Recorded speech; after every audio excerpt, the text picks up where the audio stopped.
당신이 매일 무심코 버리는 어처먼과 10분이 성경의 법칙을 만나는 순간 32억 원의 기적으로 변하는 메커니즘을 증명합니다. 여러분은 혹시 1페니가 어떻게 67만 달러가 될 수 있다고 믿으시나요? 말도 안 되는 소리처럼 들리죠. 하지만 이 세상에는 시간이라는 마법과 인내라는 놀라운 힘이 만나면 정말 그런 기적이 일어날 수 있습니다. 오늘 우리가 이야기할 주제는 바로 이겁니다. 성경이 수천 년 전에 이미 가르쳐주고 있었던, 그런데도 우리 대부분이 놓치고 있는 복리 효과라는 거대한 비밀 말이죠. 여러분, 복리라는 말 들어보셨죠? 보통은 재테크 책에서나 나오는 그런 용어라고 생각하실 겁니다. 원금에 이자가 붙고 그 이자에 또 이자가 붙어서 눈덩이처럼 불어난다는 그 개념 말입니다. 알베르트 아인슈타인이 우주의 가장 강력한 힘이라고 극찬했다는 그 복리 말이에요. 그런데 놀랍게도 이 복리의 원리는 단순한 금융 지식이 아니라 성경 곳곳에 스며들어 있는 하나님의 경제 시스템이라고 할 수 있습니다. 성경은 우리에게 단순히 돈을 많이 버는 기술을 가르쳐 주지 않습니다. 대신 씨앗을 심고 기다리고 추수하는 농부의 인내를 통해 더 깊은 진리를 보여줍니다. 예수님의 비유에는 항상 씨앗이 나오고 땅이 나오고 자라는 과정이 등장합니다. 그 모든 이야기에는 공통점이 있습니다. 바로 시간이라는 변수입니다. 씨앗을 뿌린 당장 다음날 거둘 수 없습니다. 겨울을 견디고 봄비를 맞고 여름 햇살을 먹고 자라야 가을에 추수할 수 있습니다. 이게 바로 성경적 복리 효과의 핵심입니다. 단기적인 성과에 집착하지 않고 장기적인 관점에서 꾸준히 쌓아가는 것. 오늘날 우리는 너무 빨리 결과를 보고 싶어 합니다. 주식에 투자해서 일주일 만에 2배가 되길 바라고 다이어트를 시작해서 사흘 만에 효과를 보길 원합니다. 하지만 성경이 말하는 성장의 법칙은 이와 정반대입니다. 그것은 겨자씨 한 알의 비유에서 가장 극명하게 드러납니다. 겨자씨는 모든 씨앗 중에서 가장 작다고 예수님은 말씀하셨습니다. 하지만 그 작은 씨앗이 땅에 떨어져 자라면 어떤 일이 일어날까요? 새들이 깃들일 만큼 큰 나무가 됩니다. 이것이 바로 복리의 시작입니다. 아무리 작은 시작이라도 올바른 환경에서 충분한 시간을 허락받으면 기하급수적으로 성장합니다. 여러분의 인생에서 가장 작고 보잘것없어 보이는 그 씨앗 하나가 미래에는 거대한 나무가 될 수 있다는 사실을 잊지 마셔야 합니다. 그런데 여기서 중요한 점이 하나 있습니다. 복리는 단순히 수학 공식만으로 작동하지 않는다는 겁니다. 진정한 성경적 복리는 인격과 신실함이라는 토양 위에서만 꽃을 피울 수 있습니다. 잠언 13장 11절은 이렇게 말합니다. 만경되이 얻은 재물은 줄어가고 손으로 모은 것은 늘어가느니라. 이 말씀은 정말 깊은 의미를 담고 있습니다. 쉽고 빠르게 얻은 돈은 그만큼 쉽게 사라진다는 뜻입니다. 반면에 꾸준한 수고와 정직함을 통해 쌓은 재물은 점점 더 불어난다는 거죠. 이 원리를 현대 경제학에서는 소득의 질이라고 부릅니다. 같은 1,000만 원이라도 복권에 당첨되어 번 돈과 열심히 일해서 번 돈은 그 가치와 지속성이 완전히 다릅니다. 왜 그럴까요? 후제는 과정이 있었기 때문입니다. 그 과정 속에서 사람은 절제를 배우고 계획을 세우는 법을 익히고 인내심을 기르게 됩니다. 이런 성품 자체가 바로 더 큰 부를 끌어들이는 자석이 되는 겁니다. 여기서 한 가지 재미있는 사실을 알려드리겠습니다. 미국에서 억만장자들을 대상으로 한 연구 결과가 있습니다. 이들의 공통점은 무엇일까요? 특별한 재능? 엄청난 운? 물론 그것도 무시할 수 없습니다. 하지만 가장 중요한 공통점은 바로 장기 보유였습니다.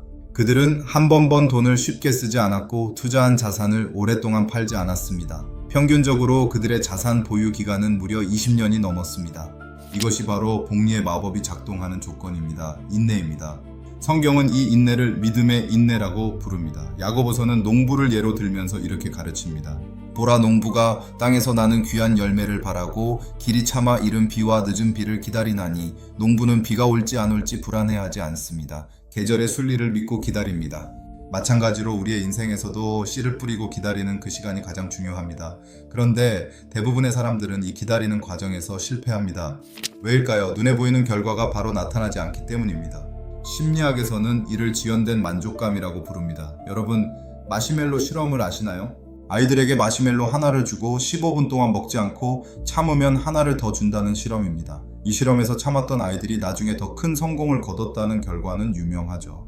성경은 이 지연된 만족감을 절제라는 열매로 말합니다. 갈라디아서 5장에 나오는 성령의 9가지 열매 중 하나가 바로 절제입니다. 절제는 단순히 욕망을 억누르는 것이 아닙니다. 더 큰 가치를 위해 현재의 작은 즐거움을 미루는 힘입니다. 오늘날 우리 사회는 이 절제를 점점 잃어가고 있습니다. 신용카드로 미래의 소득을 당겨 쓰고 대출로 현재의 소비를 즐깁니다. 하지만 이런 방식은 복리와는 정반대 방향으로 가는 것입니다. 여러분, 복리의 적은 무엇일까요? 물론 인플레이션도 있고 경제 위기도 있습니다. 하지만 가장 큰 적은 바로 단기적인 유혹입니다. 복리는 시작이 미미하기 때문에 사람들이 쉽게 포기합니다. 매일 1,000원씩 저축하는 것이 무슨 의미가 있을까 싶죠. 하지만 계산기를 두드려보면 놀라운 결과가 나옵니다. 매일 1,000원씩 연 10% 수익률로 40년을 투자하면 얼마가 될까요? 한번 계산해 보세요. 1,000원 곱하기 365일은 36만 5천 원입니다. 1년에 고작 36만 원을 저축하는 셈이죠. 그런데 이걸 40년 동안 복리로 굴리면 어떻게 될까요? 무려 1억 6천만 원이 넘는 돈이 됩니다. 36만 원짜리 씨앗이 1억 6천만 원이라는 거대한 나무가 되는 겁니다. 이것이 가능한 이유는 바로 복리의 마법 때문입니다. 후반부로 갈수록 곡선이 가파르게 올라가는 그 지수함수의 힘 말이죠. 그런데 성경은 여기서 한 걸음 더 나아갑니다. 단순히 돈의 문제가 아니라 우리 인생 전체가 복리의 법칙 아래 있다고 말합니다. 지식도 마찬가지입니다. 오늘 한 페이지를 읽는 것이 대수롭지 않게 느껴질 수 있습니다. 하지만 매일 한 페이지씩 1년이면 365페이지, 두꺼운 책 한 권을 읽은 셈입니다. 10년이면 3,650페이지, 30년이면 무려 10,000페이지가 넘습니다. 건강도 마찬가지입니다. 오늘 한 번의 가벼운 운동이 내일 당장 효과를 보지는 않습니다. 하지만 10년 후, 20년 후의 당신의 건강 상태는 오늘의 작은 선택들이 복리로 쌓인 결과입니다.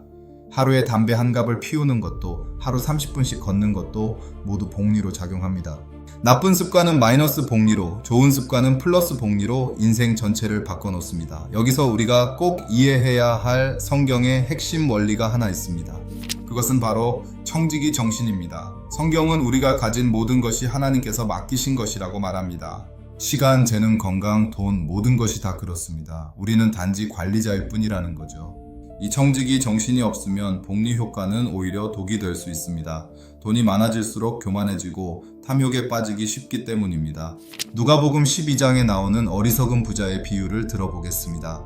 그는 농사가 잘 되어 곳간이 너무 커지자 더 큰 곳을 짓고 평생 즐기며 살겠다고 말합니다. 하지만 하나님은 그날 밤으로 그의 목숨을 거두십니다.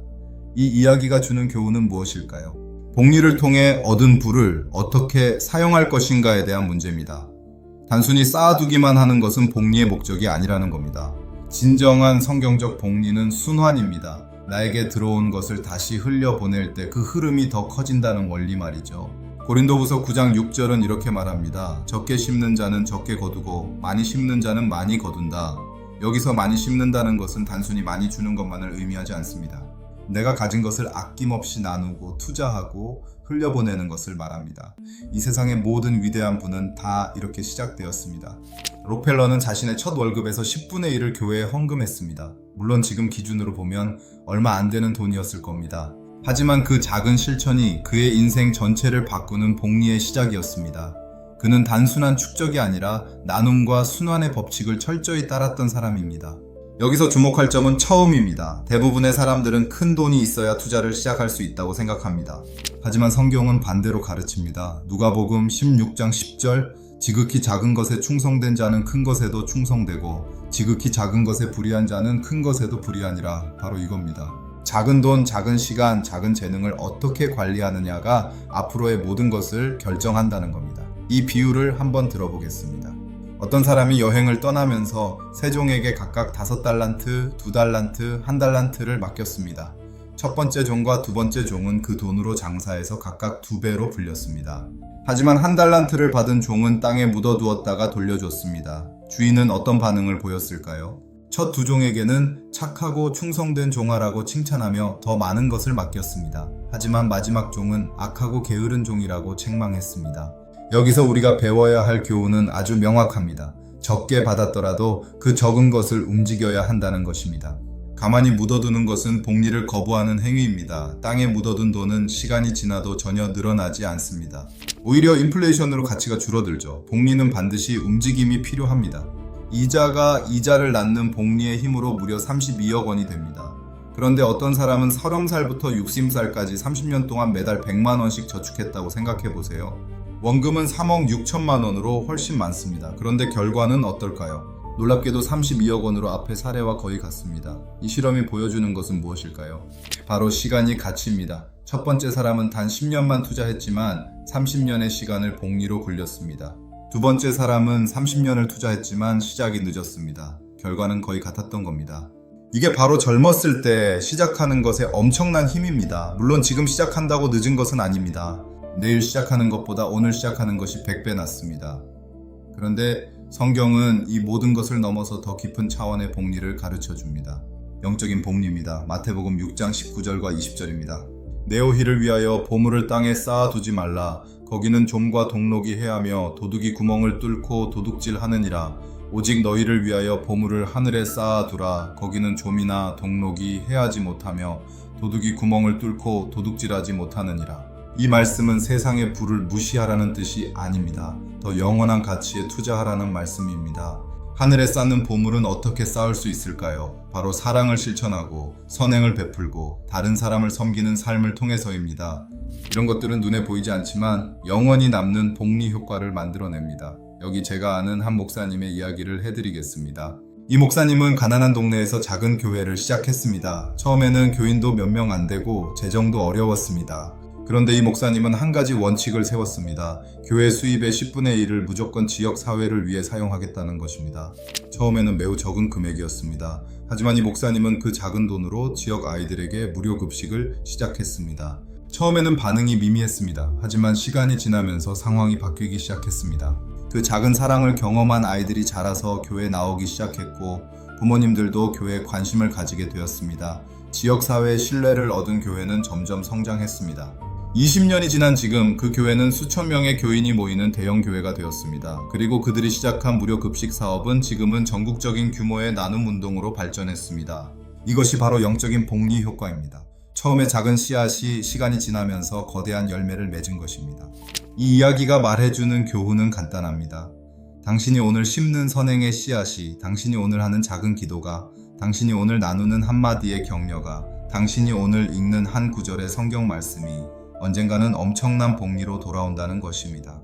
여러분, 지금 이 순간도 여러분의 인생에는 복리가 작동하고 있습니다. 그것이 플러스 방향인지 마이너스 방향인지는 오직 여러분의 선택에 달려 있습니다. 우리는 모두 농부입니다. 매일 씨를 뿌리고 있습니다. 어떤 씨를 뿌리고 계십니까? 게으름의 씨앗입니까? 아니면 근면의 씨앗입니까? 분노의 씨앗입니까? 아니면 용서의 씨앗입니까? 탐욕의 씨앗입니까? 아니면 나눔의 씨앗입니까? 오늘 여러분이 뿌리는 씨앗 하나하나가 미래의 여러분 인생을 결정합니다. 그리고 반드시 기억하셔야 할 것은 추수 때가 반드시 온다는 사실입니다. 갈라디아서 6장 9절은 이렇게 말합니다. 우리가 선을 행하되 낙심하지 말지니 포기하지 아니하면 아니면 낙심할 때입니다. 때가 되면 거두리라. 복리는 이렇게 작동합니다. 처음에는 눈에 보이지 않습니다. 하지만 꾸준히 쌓이고 시간이 지나면 폭발적으로 성장합니다. 인내하는 자에게 주어지는 놀라운 선물입니다. 여러분, 지금 당신의 인생이 아무리 작아 보여도 낙심하지 마십시오. 당신이 지금 심고 있는 씨앗이, 당신이 지금 쌓아가고 있는 작은 습관이 언젠가는 당신을 놀라운 곳으로 데려갈 것입니다. 겨자씨 한 알의 믿음이 산을 옮긴다는 말씀은 결코 과장이 아닙니다. 작은 시작, 꾸준한 인내, 그리고 시간이라는 복리의 새 축이 만날 때 기적은 반드시 일어납니다. 오늘도 당신의 씨앗을 심으십시오. 그리고 인내하십시오. 때가 되면 반드시 거둘 것입니다. 이것이 성경이 가르쳐주는 부의 기적입니다. 지금까지 부의 원칙 인포그래픽이었습니다.